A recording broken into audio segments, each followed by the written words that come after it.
أجمل من السهر في رمضان بطعم اسكندرية، وخيمة بحري ما زالت بتواصل معاكم لقاءاتها. واللقاء دلوقتي اتنين سهرانين، أب وابنه، وده شيء جميل جدا. بيحس ان كده ان ممكن يبقى الابن صديق للاب، وان هم قريب منه، وان هو عايز يوري له قد ايه رمضان الاسكندراني طعمه مختلف، وان ممكن يبقى فيه حوار اللي احنا محتاجينه دايما بين الاجيال المختلفه. الاب صديق عزيز انا يعني اعرفه عن قرب، وهو كل المنتديات الادبيه بتعرفه وبتجله وبتقدره، لان هو حد مخلص لاسكندريه، حد بيحب اسكندريه. الاستاذ محمود فرغالي، اهلا بيك، كل سنه وانت طيب يا فندم. كل سنة حضرتك طيب يا فندم، كل سنة حضرتك طيب. أولى ثانوي. انت داخل اولى بقى ثانوي؟ داخل تانية؟ خلاص بقى، احنا خلصت بقى خلاص. تمام. استاذ محمود، حضرتك اكتر المتحمسين لاسكندريه، عندك قناعه اسكندريه تستحق يعني، وحضرتك ما فيش يمكن ندوه ادبيه الا وحضرتك حضرتها وحريص انك حتى تسجلها، ويمكن قبل ما بنوصل بيوتنا بتكون رفعتها على النت بالصور. قد كده حاسس ان اسكندريه فعلا جواها كتير وتستاهل ان هي تاخد مكانها. اسكندرية دي مفيش حضارة يمكن على وجه الأرض إلا ومرت عليها، بدءا من الرومان، بدءا من جميع الحضارات أثرت وتأثرت باسكندرية. الفتح الإسلامي مر على اسكندرية، فاسكندرية حضرتك تحس إنها ليها نكهة مختلفة، أو شخصية الإنسان الاسكندراني ليه نكهة مختلفة عن الجميع، فبيظهر واضح جدا في المبدع. الشاعر السكندري غير شاعر من أي حتة تانية، المطرب في اسكندرية يختلف عن الآخر، حتى فنانينا الكبار أستاذ إبراهيم الملاح، أستاذ عثمان محمد علي، كل دول ليهم طعم كده يعني يميز. يعني الاسكندراني كده ليه نكهة والحاجة تميزه، فلازم. وبعدين احنا اسكندريه يمكن مظلومين، يعني الاعلام كله مركز على القاهره، فاحنا لما نقارن اسكندريه بالقاهره احنا يعني فرع من الاقاليم، زينا زي، نعتبر ان احنا ارياف، عندنا مبدعين في كافه المجالات لكن الاضواء مش ملقاه عليهم. ده القاهرة قوي.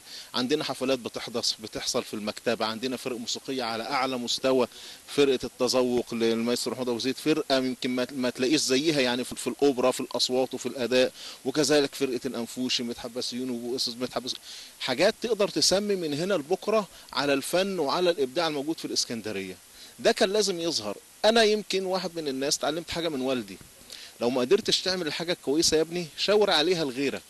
الله، ده درس كبير والله. ده درس. يعني انا والدي من الشخصيات يمكن اللي هو تعليمه كان الكتاب وحاجات زي كده، يمكن ما اقدرش اقول معاه شهاده، لكن كاردو كان من الناس، وهم يمكن اهالينا كلهم كانوا زمان كانوا مدرسه الحياه. عندهم وعي جامد جدا. فيا ابني لو مش قادر تعمل الحاجه كويسه شاور لغيرك يعملها، تاخد ثواب وتاخد اجر. طيب انا النهارده انا ما بغنيش، مش شاعر زي حضرتك، طب ايه المانع انا حضرت ندوه ما انا اصور واوري غيري؟ لان انا عشت زمن مثلا ما اعرفش الوسط ده، ما اعرفش ايه اللي بيحصل في قصور الثقافه، ما اعرفش اللي بيحصل ده. طيب انا اوري غيري، لما هنشر فيديو عن حاجه كويسه هو هيبدا يروح يحبها، يروح حتى كمتذوق في البدايه. ممكن يكون في واحد شاعر او مطرب او اي حد منتمي عنده يعني مساحه ابداع ادبيه او غيره، يقدر يخش يتفاعل، يفيد المجتمع ويفيد نفسه. محمد، في قعدتك مع بابا كده مثلا، حواراتكم بقى يعني بعد اي امسيه ولا اي حاجه، ايه اللي انت اتعلمته يعني لما بتحضر الندوات دي؟ بتحس بايه؟ يعني انت الندوات دي بتحس ان فعلا اسكندريه فيها شعراء كويسين، فيها مطربين كويسين، انت جواك موهبه يعني؟ انت مثلا حاولت تكتب زيهم او؟ بصراحة لا. يعني هو متذوق بس محمود. متذوق هو، ومن عشاق فرقه محمود ابو زيد ميسر. المايسترو محمود ابو زيد بقى اكتر حد يمكن و قول لي بقى، مين كمان في الاصوات بقى بتحبه؟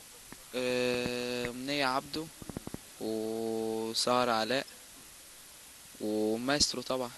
جميله جدا، وامنيه لوحدها دي حكايه. طبعا اسطوره يعني سكندريه كلنا بنعتز بيها. استاذ محمود، في رمضان بالنسبه لاسكندريه برضه نفس الخصوصيه اللي في الندوات، برضه في خصوصيه في رمضان اسكندراني.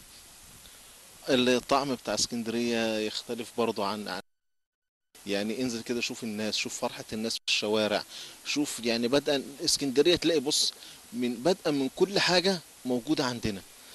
هتروح تصلي التراويح هتلاقي يعني كمية روحانيات بقى في المساجد الكبيرة والكلام ده كله والناس وده.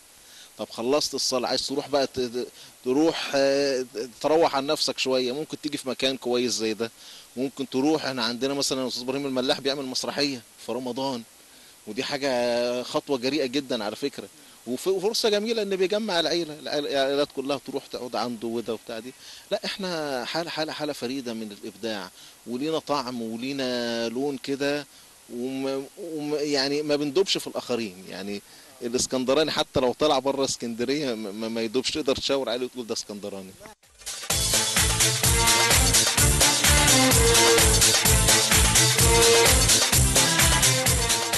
انتهت حلقتنا من خيمة بحري، لكن ما انتهتش ابدا. وعدنا ان احنا كل ليله هنا في رمضان، ورمضان الاسكندراني جدا، بنجدد الوعد ان احنا نقابلكم ونرصد لكم فعاليات السهر الاسكندراني وخيمتكم خيمة بحري.